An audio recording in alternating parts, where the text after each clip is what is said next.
e ir passando a boiada.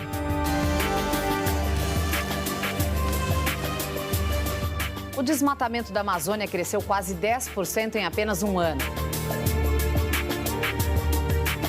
E quando acaba a saliva, tem que ter pólvora. O Pantanal já tem o pior outubro da história em número de focos de incêndio. O Brasil em chamas. Quase um terço do Pantanal foi consumido pelo fogo este ano.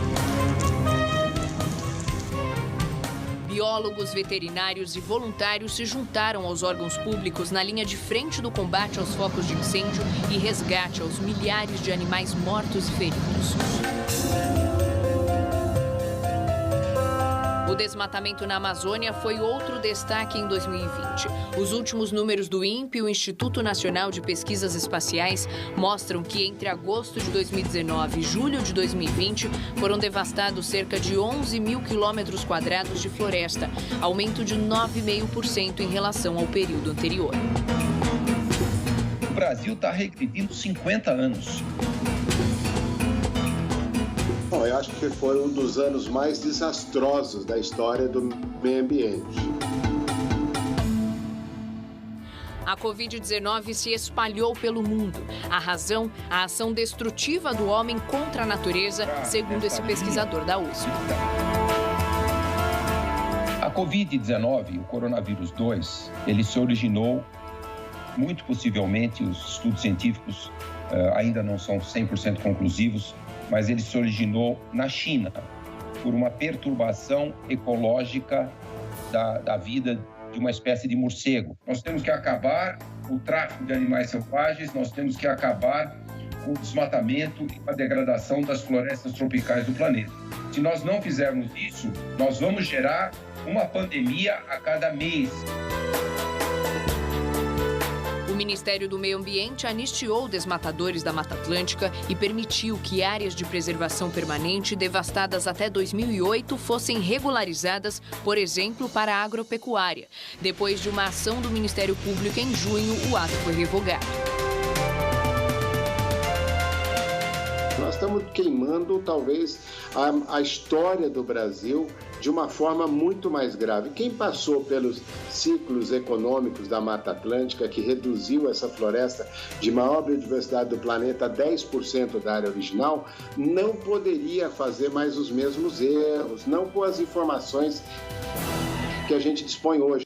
Em reunião do governo, o ministro do Meio Ambiente, Ricardo Salles, defendeu mudar as regras ambientais, enquanto a atenção da mídia estava voltada para a pandemia. Precisa ter um esforço nosso aqui, enquanto estamos nesse momento de tranquilidade no aspecto de cobertura de imprensa, porque só fala de Covid, e ir passando a boiada, e mudando todo o regramento, e simplificando normas. Esse governo está tentando desenvolver um marco legal ambiental que nós tínhamos na década de 70, quando o governo militar desenvolveu a visão de que precisava desmatar a Amazônia, precisava acabar com as florestas na Amazônia, no Cerrado, porque desenvolvimento era isso, era substituir a floresta.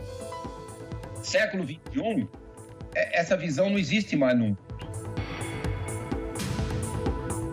O vice-presidente Hamilton Mourão reativou o Fundo Amazônia e tirou Salles do comando. O comitê, que tinha sido extinto pelo governo federal em 2019, orienta a aplicação de recursos doados por países como a Noruega e a Alemanha. Obviamente, isso entra em conflito com a estratégia de destruição dos biomas brasileiros sendo implementada pelo atual governo.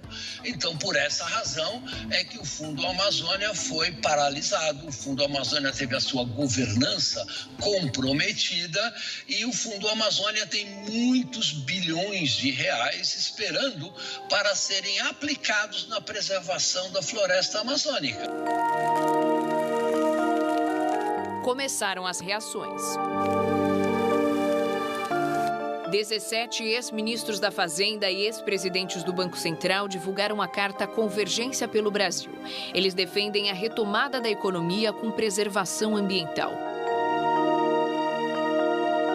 Os 3 maiores bancos privados do país, Itaú, Santander e Bradesco, fizeram um plano integrado que prevê conservação ambiental, investimento em infraestruturas sustentáveis e garantia dos direitos básicos da população da região amazônica.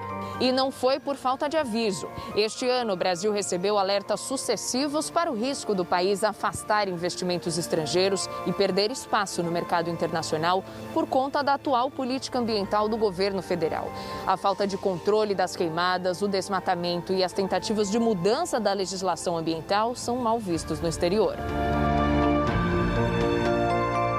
Um grupo responsável por investimentos de cerca de 20 trilhões de reais enviou uma carta aberta a embaixadas brasileiras. Preocupados com o aumento do desmatamento, disseram que a situação cria uma incerteza generalizada sobre as condições para investir no país.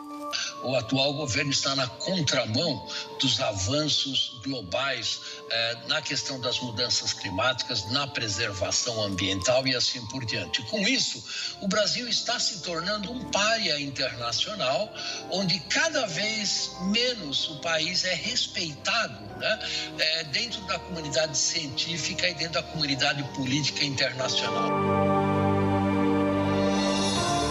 Governos de potências europeias ameaçaram cancelar o acordo do bloco com o Mercosul. Nourrir la déforestation en Amazonie. Methane without it being a problem. Methane. O presidente eleito dos Estados Unidos, Joe Biden, sinalizou durante a campanha que o Brasil pode sofrer barreiras comerciais se não impedir a destruição da floresta. Rainforests of Brazil are being torn down, are being ripped down. And if you don't, then you're going to have significant economic consequences. Apenas a diplomacia não dá, né, Ernesto? E quando acaba a saliva, tem que ter pólvora, senão não funciona. Na cúpula do G20, no fim do ano, Bolsonaro chamou as críticas internacionais de demagogia e defendeu a agenda sustentável do governo. Tenho orgulho